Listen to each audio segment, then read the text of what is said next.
کہ اپنی سلیب اٹھا، خود ہی کا انکار کر اپنی سلیب اٹھا۔ کیسے؟ وچنوں کے ذریعہ سے آپ نے خدا کو اپنے ساتھ رکھنا ہے، خدا آپ کے ساتھ رہے وچنوں کے ذریعہ سے، کلام کے ذریعہ سے۔ ہاللیلویہ۔ جس کے پاس جو ہے کلام ہے، بیٹا ہے، اس کے پاس زندگی ہے۔ جس کے پاس کلام ہے اس کے پاس خدا ہے۔ ہاللیلویہ۔ یعنی وہ زندگی میں رہتا ہے۔ زندگی کا مطلب یہاں پر کیا میں آپ کو بتا رہا ہوں۔ اگر آپ زندگی میں زندگی میں چل رہے ہو، مطلب روح میں چل رہے ہو۔ اگر آپ روح میں چل رہے ہو تو اس کی حضوری میں ہو۔ اگر حضوری میں قوت پا رہے ہو اور سلیب اٹھا رہے ہو، ہاللیلویہ۔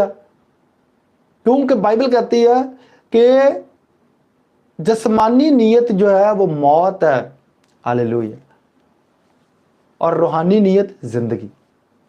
تو اگر آپ جو ہے وہ روح میں چل رہے ہو نا تو آپ کروس اٹھا سکتے ہو، کیونکہ روح میں چلنا حضوری میں رہنا ہے، حضوری میں رہنا ہے۔ حضوری میں رہو گے تو آپ اپنا کروس اٹھا گا۔ پہلے